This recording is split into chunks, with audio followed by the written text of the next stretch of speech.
యెషయా గ్రంథము 57వ అధ్యాయము 15వ వచనం. మహాఘనుడును మహోన్నతుడును పరిశుద్ధుడును నిత్య నివాసియునైన వాడు ఇలాగు సెలవిచ్చుచున్నాడు. మహాఘనుడును మహోన్నతుడును పరిశుద్ధుడును నిత్య నివాసి అయిన వాడు ఇలాగు సెలవిచ్చుచున్నాడు. నేను మహోన్నతమైన పరిశుద్ధ స్థలములో నివసించువాడను. నేను మహోన్నతమైన పరిశుద్ధ స్థలములో నివసించువాడను. అయినను వినయము గలవారి ప్రాణమును ఉజ్జీవింపజేయుటకును నలిగిన వారి ప్రాణమును ఉజ్జీవింపచేయుటకును వినయము గలవారి యొద్దను దీన మనస్సు గలవారి యొద్దను నేను నివసించుచున్నాను. ప్రభునందు ప్రియులారా, ఉదయకాలపు ధ్యానంలో కొన్ని విలువైన సంగతులను దేవుడు మనకు అందించాడు.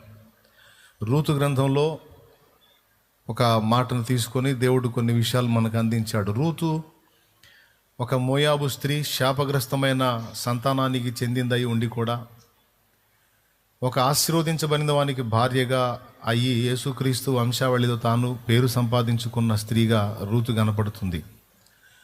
రూతు మూలం వచ్చేసి శాపగ్రస్తము, కానీ రూతు ముగింపు ఆశీర్వాదం.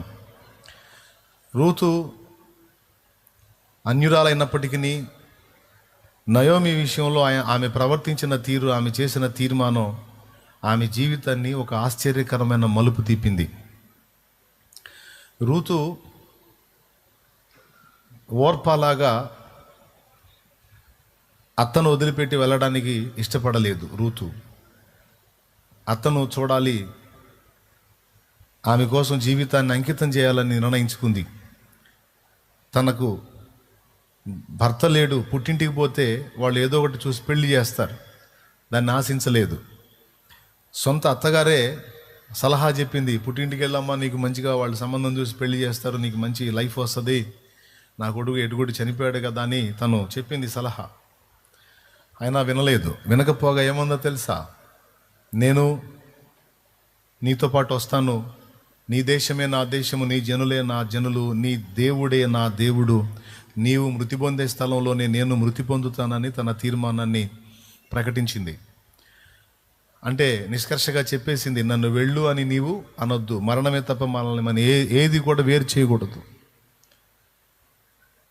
నీకు డౌట్ ఉంటుందేమో, మళ్ళీ నీతో పాటు వచ్చి మధ్యలో నేను వెనక్కి వస్తానని. లేదు, నువ్వు వెళ్ళే స్థలములో నేను ఉంటాను, నేను చనిపోయేది కూడా అక్కడే, నేను ఇక మళ్ళా నా పుట్టింటికి రాను అనే తీర్మానాన్ని ప్రకటించి బయలుదేరింది.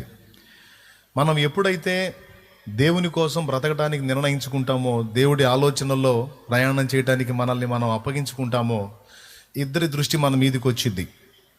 వినండి, మళ్ళీ చెప్తున్నాను. ఎప్పుడైతే మనం దేవుని గురించి ఆలోచిస్తామో, దేవుని గురించి అడుగులేయటానికి ఇష్టపడతామో, దేవుని మాటల్ని సీరియస్గా తీసుకొని ప్రయాణం చేయడానికి ఇష్టపడతామో, మన మీదికి ఇద్దరి దృష్టి వచ్చింది. ఒకటి దేవుని దృష్టి వచ్చింది, రెండు సైతాన్ దృష్టి కూడా వచ్చింది. నువ్వు దేవుని గురించి ఆలోచించినప్పుడు, దేవుని మాటల్లో ప్రయాణం చేయాలని అనుకొనప్పుడు సైతాన్ దృష్టి నీ మీదికి రాదు. ఎప్పుడైతే నువ్వు దేవుని కోసం నిలబడాలనుకుంటావో, దేవుని చిత్తం చేయాలనుకుంటావో, దేవుని కోసం ఫలించాలనుకుంటావో, అప్పుడు వాడి దృష్టి నీ మీదకి వచ్చింది. షడ్రకు, మేషాకు, అబేద్నెగోలు మామూలుగా ఉన్నప్పుడు పరిస్థితి మామూలుగా ఉంది. కానీ ఒకానొక ఘట్టంలో దేవుని కోసం వాళ్ళు నిలబడాల్సి వచ్చింది.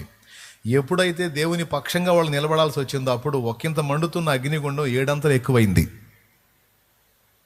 అయితే అంతిమ విజయం క్రీస్తుదే అన్నట్టు, వారికి శ్రమ 7 అంతలు ఎక్కువైనా వారి విశ్వాస విషయంలో వెనుకడుగు వేయలేదు. తమ తీర్మానాన్ని వాళ్ళు రద్దు చేసుకోలేదు. ఏ తీర్మానం వాళ్ళు రాజుకు ప్రకటించారో, అగ్నిగుండం 7 అంతలైనా సరే ఆ తీర్మానాన్ని వాళ్ళు మార్చుకోలేదు. అయితే కాలిపోతాం, కాసేపు బాధపడతాం, ప్రాణం వదులుతాం, కానీ అన్నిటినీ సృష్టించిన దేవుడి దగ్గరికి అయితే చేరతాం కదా. కానీ అల్పకాల జీవితం కోసం దేవుడు నాకు వద్దు అనే దౌర్భాగ్య పరిస్థితి అయితే మాకొద్దు. ప్రాణమే అవసరమైతే వదులుతాం, కానీ ప్రభువుని మాత్రం వదలము అనే ఆ స్థిర తీర్మానం కఠినమైన శ్రమ వారిని చుట్టుముట్టినా వాళ్ళు రద్దు చేసుకోవాలా. ప్రభువునే వాళ్ళు కోరుకున్నారు. వారు కోరుకున్నదే వారికి అనుగ్రహించబడింది.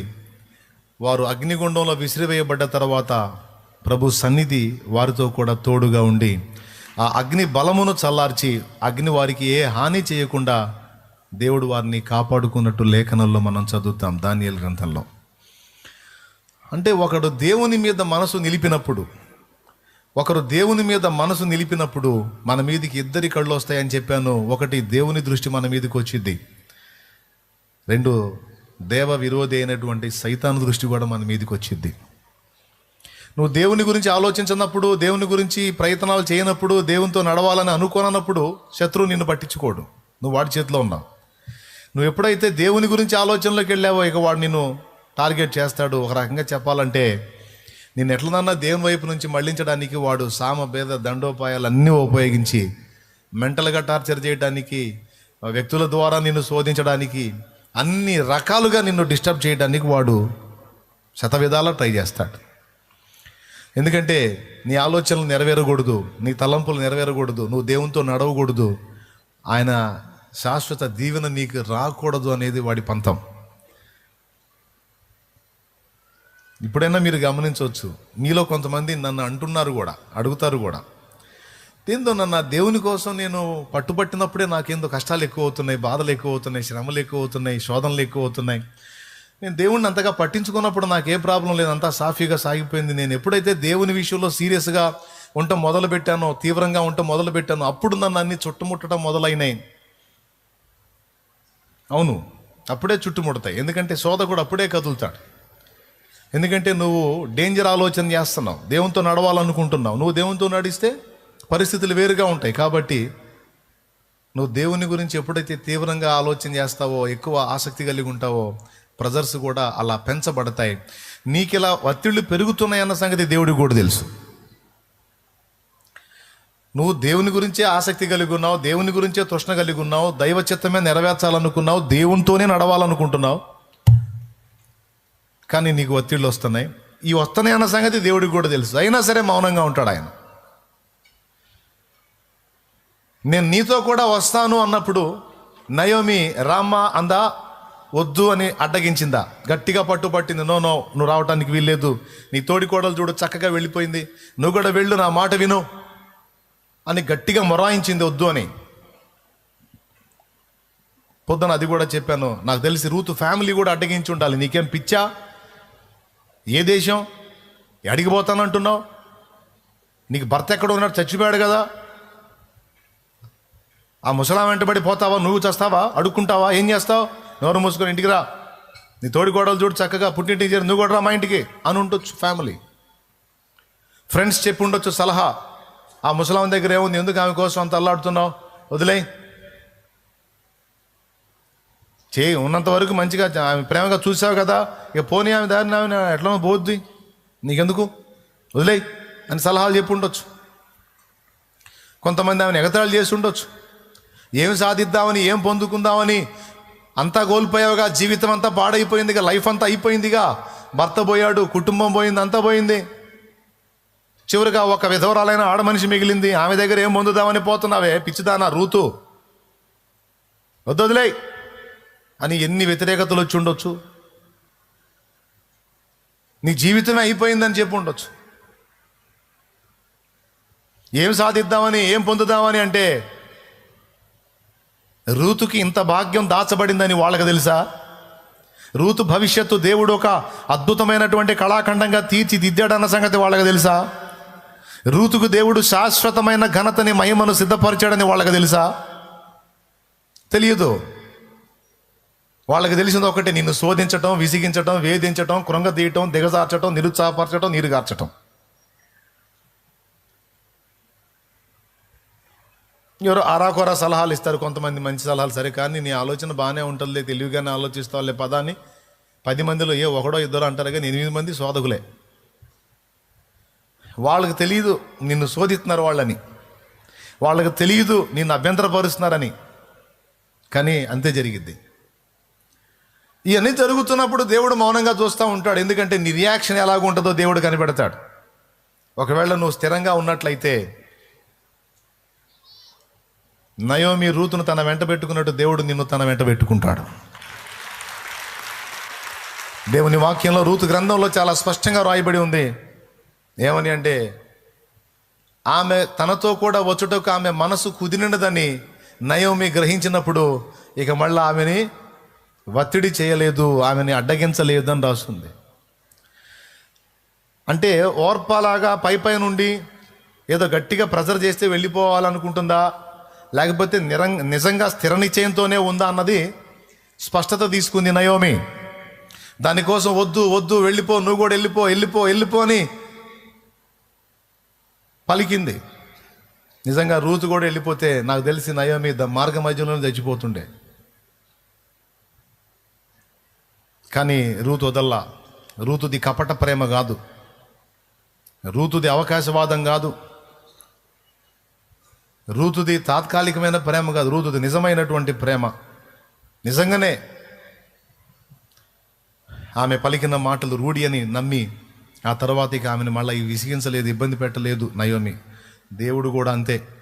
దేవా, నేను నిన్ను కోరుకుంటున్నాను, నేను నీతో బతకాలనుకుంటున్నాను, ఇంతవరకు నా మనసుకు తోచినట్టు నేను నడిచాను, ఇక నుంచి నేను నీ కోసం నీలో ఉండాలనుకుంటున్నాను, నన్ను అనుగ్రహించని నువ్వు అంటే దేవుడు మౌనంగా గమనిస్తాడు నిన్ను. నువ్వు ఎప్పుడైతే దేవా నీ దేవునికి వెళ్ళి చూసావో శోధకుడు నీ వైపు చూస్తాడు, అవసరమైతే వాడిని కదిలిస్తాడు కూడా. దేవుని కోసం భయభక్తులు కలిగి చెడుతనాన్ని విసర్జించి యథార్థత కలిగి న్యాయవర్తన కలిగిన ఏబు వైపుకి సాతాను ఉసిగొలిపినట్టు ఉసిగొలుపుతాడు అవసరమైతే. మావాడేందో నాతో వస్తానంటున్నాడు, ఏంది మరి తెలుసా మావాడు నాతో వస్తానంటున్నాడు అంటే మీ వాడి సంగతి నేను చెబుతున్నాడు పోతాడు. మా అమ్మాయి ఏందో నాతో వస్తానంటుంది, మరి మరి ఆ అమ్మాయికి నేనంటే చాలా ఇష్టం, మరి ఏందనుకుంటున్నావు అన్నాడు అనుకో, సోద కూడా వస్తాడు నీ దగ్గరికి, నేను తేలుస్తానని. ఏబు దగ్గరికి అంతే ఉసిగొలిపాడు. ఎక్కడి నుంచి వచ్చావు? భూమి మీద నుంచి వచ్చాను. భూమి మీద నా సేవకుడైన ఏబు సంగతి ఆలోచించిదివా అని అతని క్వాలిటీస్ చెబుతున్నాడు. వీడంటాడు, వీడి ముందు ఎవరు మెచ్చుకుంటే ఒప్పుకోడు. ఏబు ఊరకనే నీతిమంతుడు ఆయన, నీవు అతనికి అతని కలిగిన సమస్తానికి, అతని ఇంటి వారికి అతని కలిగిన సమస్తానికి చుట్టూ కంచె వేశావు, ఆశీర్వదించావు, ప్లస్ కంచె వేశావు, అన్నీ ప్రొటెక్ట్ చేస్తున్నావు, కాపాడుతున్నావు. కాబట్టి అతను అలా ఉన్నాడు. నాకు ఛాన్స్ ఇవ్వు, చూపిస్తా నీకు అన్నాడు. సరే పో, అతని ప్రాణాన్ని మాత్రం ముట్టొద్దని అవకాశం ఇచ్చాడు. గమనించండి, పర్మిషన్ ఇచ్చాడు. ఒకడు దేవునితో జీవించాలని ఆశించినప్పుడు వాని నమ్మకత్వం, విశ్వాస్యత, అందులోని స్థిరత్వాన్ని తప్పకుండా దేవుడు పరీక్షించుకుంటాడు. ఆ పరీక్షలోనే కొంతమంది విశ్వాసులు అవిశ్వాసులుగా రంగు బయటేసుకున్నారు. కొంతమంది నేను చూశాను, కొన్ని సంవత్సరాలు వాళ్ళు చాలా భక్తి చేశారు, భజన చేశారు, ఆరాధించారు, యేసు ప్రభువేనా దేవుడు అన్నారు. ఇప్పుడు చూస్తే పోయి గొళ్ళ చుట్టూ తిరుగుతున్నారు. ఇదేంద్ర అంతలా ఉన్న భజన చేశారు, అంతలా ఉన్న ఆరాధించారు, అంతలా ఉన్న హడావుడి చేశారు, ఇప్పుడేంద్ర మళ్ళీ గొళ్ళ చుట్టూ తిరుగుతున్నారంటే అబ్బే మనకేం సూట్ కాలేదు అంటున్నారు. ఇదంతా నకిలీ వ్యవహారం అన్నమాట, నకిలీ క్రైస్తవ్యం. బంగారం మీద నాణ్యతను నిగ్గుదేల్చడానికి అగ్ని పరీక్ష చేసినట్టు ద్రవ రూపక అగ్ని యాసిడ్ వేస్తూ వస్తారు. యాసిడ్ వేసినప్పుడు గోల్డ్, ఒరిజినల్ గోల్డ్ అయితే ఇంకా చమకాయించిద్ది, ఆ పైన ఉన్న మలినం పోయి. అది నకిలీ గోల్డ్ అనుకో, ఆ పైన వేసిన బంగారపు పూత కాస్త పొయ్యి యాసిడ్ పడగానే దాని అసలు రంగు బయటేసిద్ది. అట్లాగే మనలోని నమ్మకత్వం, నిజాయితీ, విశ్వాసంలో స్థిరత్వం రంగు తేల్చడానికి దేవుడు నువ్వు అడిగిన వెంటనే జవాబులు ఇవ్వకపోవచ్చు, పైగా కొన్ని ఒత్తిళ్లు నీ మీదికి వచ్చేటువంటి పరిస్థితిని కూడా దేవుడు అనుమతించవచ్చు. ఇలాంటి సందర్భాల్లోనే కొంతమంది విశ్వాసాన్ని వదిలిపెడతారు. ఇలాంటి సందర్భాలని కొంతమంది ఆధారం చేసుకుని విశ్వాసం ముందు మరి ఎక్కువగా బలపడి దేవుని కోసం ప్రకాశిస్తారు. అగ్ని పరీక్ష అనేది ఒక నిజ క్రైస్తవుని ఇంకా తేజరిల్లేటట్టు చేస్తుంది. అగ్ని పరీక్ష అనేది ఒక నకిలీ క్రైస్తవుని యొక్క రంగును బయటేసిద్ది. సో ఒకడు నకిలీయా లేకపోతే నిజమా అనేది నిగ్గుదేల్చడానికి శ్రమ కొలిమిని దేవుడు వాడతాడు, సమస్యల కొలిమిని దేవుడు వాడతాడు, చూస్తాడు. కొంతమంది బయటపడిపోతారు, కొంతమంది వాళ్ళలో ఉన్న నిజాయితీని బయటేస్తారు, కొంతమంది వాళ్ళలో ఉన్న మోసాన్ని బయటేసుకుంటారు. అందితే జుట్టు, అందకపోతే కాళ్ళు అన్న టైప్ ఉంటారు కొంతమంది గోడ మీద పిల్లులు ఉంటారు, అవకాశం ఉంటే అటు దూకుదాం లేకపోతే ఇటు దూకుదాం అని. అయితే ఆ ఒడ్డు లేకపోతే ఈ ఒడ్డు అని రకరకాల సామెతలు ఉన్నాయి దీని మీద. అట్లాగా ఈ ఆఫ్ అండ్ ఆఫ్ ఉంటారు చూడు, అటు ఇటు కాకుండా వాళ్ళ సంగతి రంగు తేలుస్తాడనమాట. తేల్చి ఒరిజినల్ సరుకు ఏదైతే ఉందో ఆ సరుకును తన వెంట గదిలిస్తాడు. ఈ నమ్మకత్వం, నిజాయితీ తేలిన తర్వాతనే ఇక నీ విషయంలో స్పెషల్గా జోక్యం చేసుకుంటాడు, నా విషయంలో జోక్యం చేసుకుంటాడు. అది తేలిన దాకా మాత్రం పట్టి పట్టినట్టు, అంటి అంటున్నట్టు, చూసి చూడనట్టు, ముట్టి ముట్టినట్టు ఉంటాడు ఆయన. నా అనుభవంలో నేను చెప్తున్నాను. కొంతమంది ఉంటారు, ఊరు మొత్తం ఏకమైనా సరే యేసును వదిలిపెట్టని పట్టుబడతారు. అదంతా నిగ్గు తేలిన దాకా మౌనంగా ఉంటాడు, సెగ తగిలేటట్టు అనుమతిస్తాడు.